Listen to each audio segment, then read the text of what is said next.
আপনারা যে ভুল করছেন তাও আজকে প্রমাণ করে দিচ্ছি। আমরা আইএসএফ, আমরা দল করি আমাদের নিজের গাঁটির টাকায়। আপনাদের টিএমসির গুন্ডারা আমাদের ঘরের পাশের পিছনে যে সুতুলি রেখে দিয়ে, স্টোন চিপ রেখে দিয়ে বলছে আইএসএফের ছেলেরা বোম বাঁধে। এটাই কি সংবিধান? আপনারা 41 নোটিশ ছাড়া আমাদের ছেলেদেরকে ধরে নিয়ে আসতেন থানায়, রাত 8টার সময় এসে আমাদের ছেলেদেরকে ছাড়িয়ে নিয়ে যাওয়া, এটাই কি সংবিধান? আমরা থানা বেশি করেছি এই জন্য নয়, ভাঙড়ের মানুষ যাতে শান্তিতে ঘুমোতে পারে, প্রত্যেক ঘরের মানুষ, প্রত্যেক মা বোনের। সবাইকে অসংখ্য ধন্যবাদ। যে কথাটা অনেক দিন ধরে বলবো ভাবছিলাম, যে আজ সত্যি হলো। শুনছিলাম যে অভিষেক ব্যানার্জি নাকি ভাঙড়ের দায়িত্ব নেবে। তো গিদার কি জব মত আতি হে শহর কি তরফ ভাগতি হে। টিএমসি নেতাদের যখন শেষ পজিশন আসে তখন ভাঙড়ের দিকে আসে, এটাই তার প্রমাণ। কতজন আছে সবাইকে ভাঙড়ে পাঠিয়ে দেখা, তা সত্ত্বেও আমরা আইএসএফকে জিতিয়ে দেখাবো। ভুল বললাম নাকি? আর ভালো লাগছে না একজন দুজনের সাথে খেলা করে। সবাইকে পাঠা, তোদের যত কনভেনার আছে সবাইকে পাঠা ভাঙড়ে, দেখি তোরা আইএসএফকে ঢুকতে পারিস কিনা নাকি। আমরা জিগার থেকে লড়ি, জিগার থেকে লড়ি। আর আয় না দেখি जो একটা জিনিস, আমরা যে ওদের গলার কাঁটা হয়ে দাঁড়িয়েছি এটাই সব থেকে বড় একদম প্রমাণ।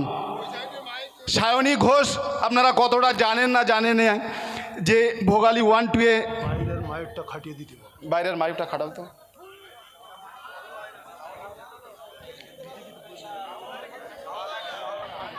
যা হয় হোক, মাইক ছেড়ে মুখী বলো তো কি হচ্ছে, খালি চালালেই হলো। তো আপনারা জানেন না যে ভোগালী 1-2 এ র্যালি করতে করতে সায়নী ঘোষ প্রার্থী ছিলেন, বমি করছিল। এরকম গলার কাঁটা হয়ে দাঁড়িয়েছি আমরা। আপনাদের টিএমসি নেতারা এই 15 বছর ধরে এই ভাঙড়ের বুকে এত উন্নয়ন করেছে। ভাঙড়ে কোনো হসপিটালে ওনার ভর্তি হতে হয়নি, ভাঙড়ে এমন কোনো হসপিটাল খুঁজে পায়নি যে উনি অ্যাডমিট হবেন, উনি গিয়ে ডাইরেক্ট বলে অ্যাডমিট হয়েছে। আপনি যদি ভাঙড়ের মানুষের ভাবতে ভালো চাইতেন তাহলে আপনি কেন জিরেনগাছায় ভর্তি হননি? না ভুল বললাম? আমাদের ভাঙড়ের মা বোনেদের জিরেনগাছার রাস্তার কন্ডিশন এত খারাপ ছিল যে রাস্তায় যেতে যেতে না প্রসাব হয়ে যায়। প্রশাসন বন্ধুরা নিজের থেকে বলতো যে এরা করেছে এটা কি। আপনারা এত উন্নয়ন করে চলেছেন, রাস্তায় দেখেন যখন ভোট এসেছে যেরকম কার্পেট বিছিয়ে দিলে হয় সেরকম কার্পেটের মতো বিছিয়ে দিচ্ছে। ভুল বললাম নাকি ভাই? যতই কার্পেটের মতো রাস্তা তৈরি করো না কেন, মানুষ এবারে জোট বেঁধেছে তোমাদের এই ভাঙড় থেকে টোটাল পশ্চিম বাংলা থেকে তাড়িয়ে তারপর ছাড়বে। তাই বলছি, অবজারভার জি হোক না কেন, আমাদের লক্ষ্য থাকবে সামনে নওশাদ সিদ্দিকী, আমাদের চিহ্ন থাকবে কাম। কে আসলে সামনে আমাদের প্রয়োজন নেই। আজকে যে কলকাতা হয়েছে, আমি আগেও বলেছিলাম খাকি থেকে সাদা করতে পারি, তো সাদা থেকে খাকি করতেও আমাদের সময় লাগবে না।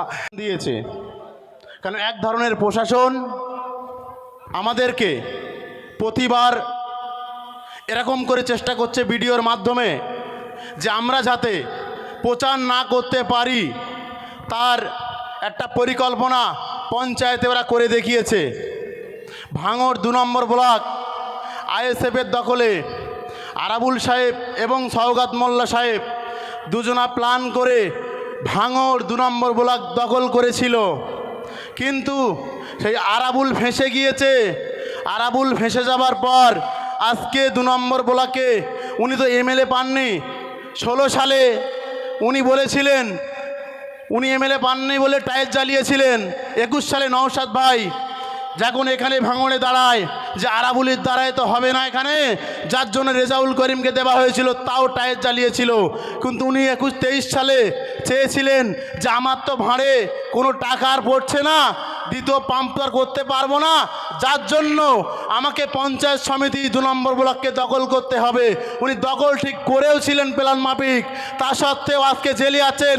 ওনার ভাঁড়ে কোনো টাকা পড়ছে না, জেলের ডাল খেতে হচ্ছে। ওই ডালটা খুব গ্যাস, এটা মাথায় রেখে আমও খেয়েছি 21 দিন নওশাদ ভাইয়ের সাথে প্রেসিডেন্সি জেলে। আজকে আমার আসতে এখানে লেট হয়েছে, কারণ ছিল আমি এক জায়গায় গিয়েছিলাম পার্টির পক্ষ থেকে।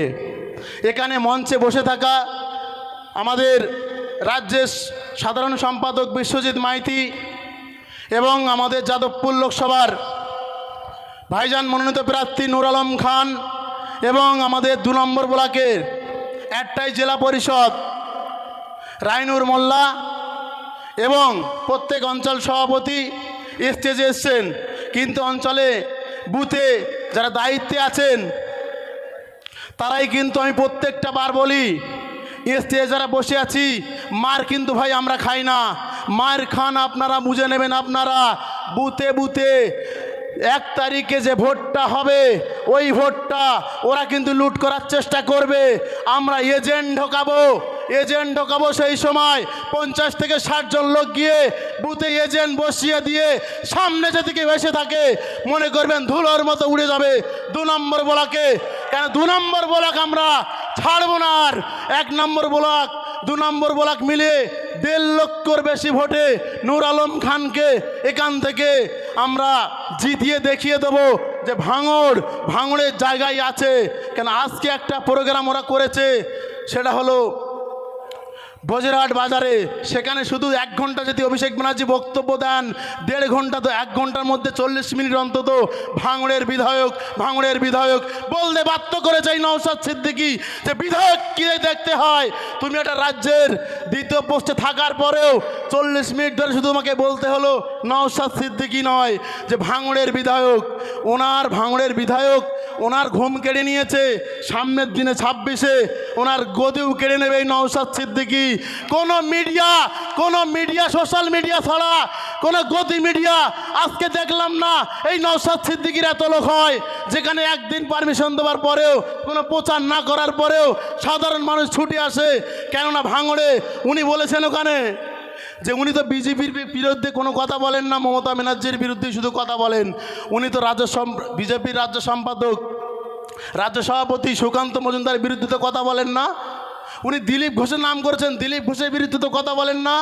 উনি আরেকটা কথা বলেছেন যে ভাঙড়ে উনি গাদ্দারি করছেন। আরে গাদ্দার তোমরা ভাঙড় থেকে আজ পর্যন্ত এই মাইকে চ্যালেঞ্জ করে গেলাম আমি, যদি বলতে পারে নওশাদ সিদ্দিকী ভাইজান কোথাও থেকে চাঁদা তুলেছে দেখাতে পারে, আমি আজকে এই মঞ্চে থেকে বলে যাচ্ছি এই মঞ্চে ছেড়ে তোমাদের মঞ্চে যাব। একটা বা যদি বলতে পারেন অমুক জায়গা থেকে নওশাদ সিদ্দিকী চাঁদা তুলেছে, তাহলে আমি তোমাদের দল ছেড়ে চলে যাব। আমি বলে দিচ্ছি এই প্রমাণ দেখাতে পারবেন না, যার জন্য তো আজকে নওশাদ সিদ্দিকীর পিছনে মানুষ ছুটছে। এমনি নয়, আমরা কেউ বক্তব্য দেওয়ার মতো লোক নই, আপনাদের মতো খেটে খাওয়া মানুষ।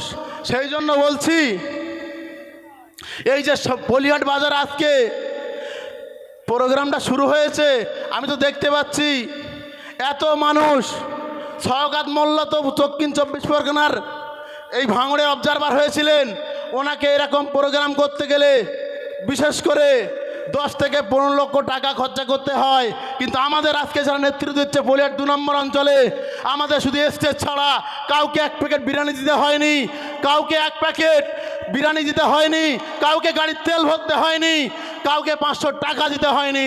সেই জন্য বলছি ভাই জনগণ, প্রত্যেক মানুষকে, ভাঙড়বাসীকে, বিশেষ ভাঙড়বাসী তো নয় যাদবপুরবাসীকে বলছি, শাওনি ঘোষকে জিতিয়ে কোনো লাভ নেই।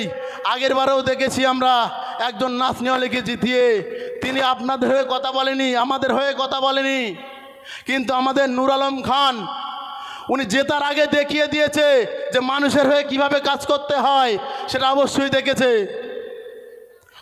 আজকে বলবো 1 তারিখে, আবার বলছি 1 তারিখে যেদিন ভোট নমিনেশন হবে, মাটি কামড়ে আমরা দাঁড়িয়ে থাকবো। যদি সামনে কেউ আসে আমাদের গণতান্ত্রিক প্রক্রিয়ায় ধুলোর মতো উড়ে যে দিতে না পারি, আমি আসাদুল নাম পেল্টে রেখে দেবো আমরা এবারে। এই বলে আমার বক্তব্য শেষ করছি।